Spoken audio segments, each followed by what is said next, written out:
At the start of the movie, a woman named Carol heads out to the streets for a walk, but notices something very unusual. People seem to have become soulless, as there is not a fragment of emotion on anyone's face. The place is turned into a dead town. To make matters worse, those showing emotions are apprehended by the police. An elderly woman keeps saying, "Don't sleep." But even she is captured by the police. After walking for a while, a normal-looking cop approaches Carol and notices that she is sweating. Hence, he warns her to run away, or else she will be caught and killed. It appears as if showing emotions or sleeping will cause death. Following this, the movie cuts to a few days ago. A space shuttle explodes on Earth's surface and scatters across many states in the US. Every media outlet in the country is covering the news, as they believe that it is the sign of an alien invasion. On the other hand, the people are terrified, and they hesitate to touch the debris, fearing that it has been infected. Meanwhile, the head of the Center of Disease Control, Tucker Kaufman, arrives at one of the crash sites for inspection. He approaches the research team and gets to know that the piece of debris was laced with a mysterious organism that has the ability to withstand enormous levels of radiation. The organism can also multiply at a rapid rate, implying that it is from another planet. Later, while Tucker is preparing to leave, he unknowingly touches a small piece of the debris and receives a cut on his finger. However, he doesn't think much of it, which, given that he's the head of the CDC, is ridiculous, and proceeds towards his home. That night, Tucker starts sweating profusely and experiences an intense cellular condensation on his face, as if something has taken over him. In the next scene, we are introduced to Tucker's ex-wife, Carol. She is a psychiatrist by profession who lives with their only son, Oliver. That night, Oliver has a nightmare and starts screaming, but his mother immediately springs into action and calms him down. The following morning, Carol gets a call from Tucker, who expresses his desire to see his son, but as expected, she simply says no and hangs up the call. Shortly after, she drops Oliver off at school and proceeds to her workplace. On the way, she runs into her best friend, Dr. Ben Driscoll, and takes a lift. Driscoll mentions that the government is hiding something serious from them, as all the researchers on the crash site have resigned. However, Carol is in no mood to chat about this topic,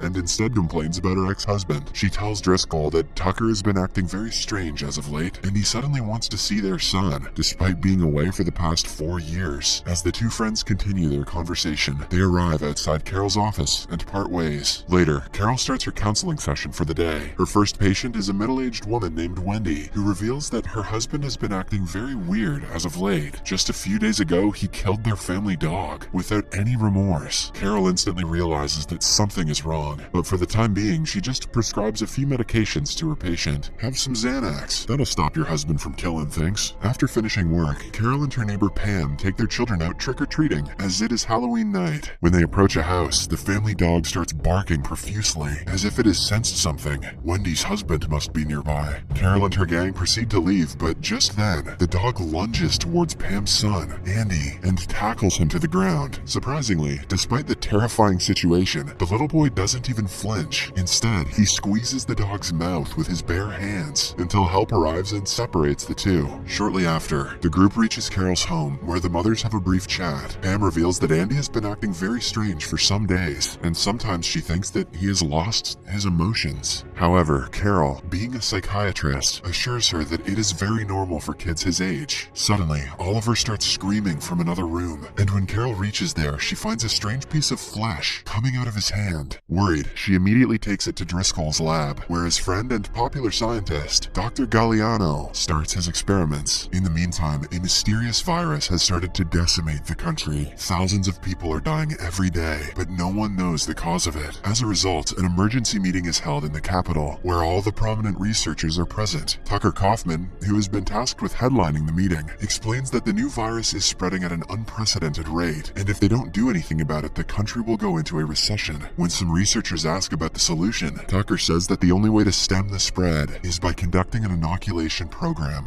As the meeting goes on, several infected waiters inside the kitchen are seen puking into the tea that is going to be served to everyone. Ew. Later that night, Carol reluctantly decides to let Tucker spend the weekend with Oliver, as he is the father, after all. While she is driving to his house, a terrified lady suddenly appears, asking for help. She keeps mentioning that something terrible is about to happen, but before she can reveal the cause, a car runs her over. Shortly after, the cops arrive at the scene. Carol asserts that she's ready to testify against the reckless driver, but the head cop simply tells her to go home. Hearing this, Carol starts assuming that something really bad is happening in the city. After a while, she drops Oliver at Tucker's place and leaves. That same night, Carol and Driscoll attend a lavish party, where they engage in a short conversation with Czech diplomat Dr. Belichick and his wife Ludmilla. The two then meet other diplomats, including Dr. Urish, and talk about the dark side of human nature. After the party, Driscoll tries to kiss Carol in the car, but the latter backs off, saying that she doesn't want to ruin their friendship. She also doesn't want that alien sociopath disease. The next morning, while Carol is heading to work, she notices something very strange. Several people have completely frozen, as if their soul has been taken away. When she reaches the office, she is taken aback to find that all of her clients have canceled their appointments for the day. Just then, she receives a call from Driscoll, informing her that the test results of the strange skin patch have come out. In the next scene, Carol reaches the lab, where Dr. Galeano is waiting for her. He reveals that the skin sample is made up of several molecular spores that take over the human brain during sleep and alter the genetic code, rendering a person unstable. Hence, in order to prevent the deadly infection, they are forbidden from sleeping until they find a cure. Meanwhile, Ludmilla calls Driscoll and informs him that Dr. Urish has been acting strangely. As a result, the three immediately rush to the diplomat's house, where they come across Urish in a terrible state. Carol tries taking a picture of him, but suddenly, the monster-like man wakes up and attacks her. However, before any serious damage is caused, Driscoll thwarts Urish, causing him to vomit a weird liquid and die. Following the incident, Carol becomes scared and rushes to retrieve Oliver from her ex-husband. When she reaches the place, she sees Tucker in a meeting with some of his associates. Carol is worried about her son, but Tucker assures her that Oliver is playing at his friend Jean's house. Despite this, she isn't convinced and starts looking for her son. But just then, the men from the meeting surround her. A terrified Carol tries to run, but Tucker effortlessly tackles her to the ground and infects her with his saliva. Fortunately, she somehow manages to escape the house and get into her car. Carol drives recklessly through the neighborhood, resulting in an accident. When she gets out of the car, she is again chased by a group of infected people. But even this time, she evades them and enters a subway station. Shortly after, Carol gets on the train, which is full of passengers with the same vague expressions. Just then, she receives a message from Oliver, who asks her to save him immediately, as Tucker has taken him somewhere. This worries Carol, and when she breaks down in desperation, a passenger tells her to act emotionless if she doesn't want to get caught. Suddenly, a group of infected passengers enter the compartment and start a brawl. They try to subdue Carol, but she somehow manages to exit the train and flee. She then gets back to the road and witnesses some cops forcing the uninfected citizens to be inoculated with the virus. Meanwhile, an uninfected cop notices the sweat on her face and tells her to run, indicating that the infected ones cannot sweat. By this time, the city has turned into a war zone, and several people are committing the unthinkable to save themselves from the virus. In the next scene, Carol rushes over to the Belichick mansion, where Driscoll and Dr. Galeano are still conducting their tests. After a bit of discussion, Driscoll decides to help Carol find her son, while Dr. Galeano and his assistant prepare to travel to Fort Detrick, Maryland, to find a cure for the virus. They also decide to stay awake, fearing that they might have been infected. Later, when Carol and Driscoll head back to the streets, they notice Wendy being forcefully taken away by the cops. When she tries resisting, the infected cops zap her with a stick and knock her out. Despite this, she doesn't turn. Carol and Driscoll notice this and deduce that Wendy has somehow developed an immunity to the virus. After a while, the duo steals a police car and arrives at Carol's office, where they begin searching through Wendy's medical profile. Driscoll finds out that Wendy was suffering from a brain illness called encephalitis, and this is the reason why the virus doesn't want to enter her brain. The virus only tends to attack healthy brains so that it can feast on it and multiply its number. Just then, Carol gets another text from Oliver, mentioning that he is being held at his grandmother's home in Baltimore. Scared, Carol comes clean with Driscoll that she has already been infected with the virus. Despite this, her best friend assures her that everything will be alright. Following this, Driscoll somehow manages to drop Carol off at the train station before the city gets sealed. After sharing an emotional goodbye, the two depart. Then, Carol boards the train to Baltimore, where she unexpectedly runs into Oliver's friend, Gene, who has also been infected.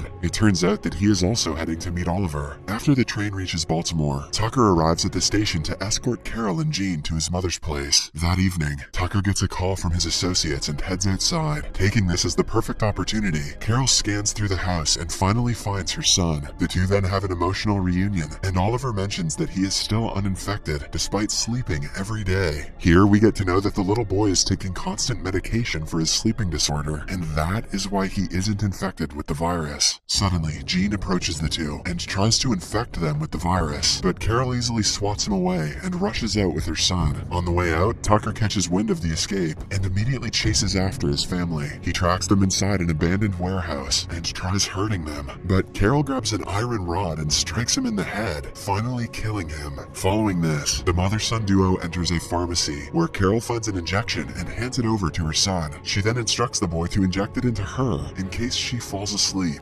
Meanwhile, she gets a call from Driscoll and informs him about their location. As she is busy on the call, Oliver slowly approaches a door, which has blood splattered nearby it. She immediately stops him and instead enters herself to inspect. There, she notices several infected people lying on the ground and rushes out, but not before grabbing a gun from one of them. A while later, when little Oliver falls asleep, Carol desperately searches for medication and literally anything she can get her hands on to keep her awake. The next morning, the infected people inside the room have come back to life, and they repeatedly knock on the door to get out. This wakes Oliver up, and when he realizes that his mother has fallen asleep, he swiftly injects her with the syringe, saving her life. But the danger is far from averted. The infected people inside the room continue banging on the door ferociously. Just when it seems that all hope is lost, Driscoll arrives at the location. Carol is ecstatic to see him, but when she finds out that he too has become infected, she backs away from him. Driscoll keeps mentioning that the virus has made him more powerful, and he now feels invigorated. He also tries persuading Carol to join him, mentioning that the new society will have no problems, such as crime, hatred, discrimination, and so on. A terrified Carol points her gun at him, but Driscoll still opens the door and lets out all the other infected people. Then, he mentions that the infected people hate the immune ones, pointing at Oliver. Saying this, everyone tries to apprehend the little boy, but Carol shoots and kills them one by one. When it's Driscoll's turn, she simply shoots him in the leg and escapes with Oliver. Outside, they steal a police car and narrowly avoid several infected people. While driving around haphazardly, Carol gets a call from Dr. Galeano, who tells her to come to a building where a chopper is ready to take off. Following the instructions, Carol somehow reaches the place with Oliver, and finally, they are saved. In the final scene, we are shown that scientists have finally created a vaccine for the deadly virus. Because of this, the virus has been eradicated from the entire world, and life has become normal again. Dr. Galeano, who is one of the driving forces behind the vaccine, reveals in an interview that the vaccinated people will have no memories of the earlier events. Meanwhile, Carol has adopted Gene, and she is now in a relationship with Driscoll. The movie ends as Oliver and Gene head to school, while Driscoll reads a newspaper, completely unaware of the heroism that he showed a year earlier.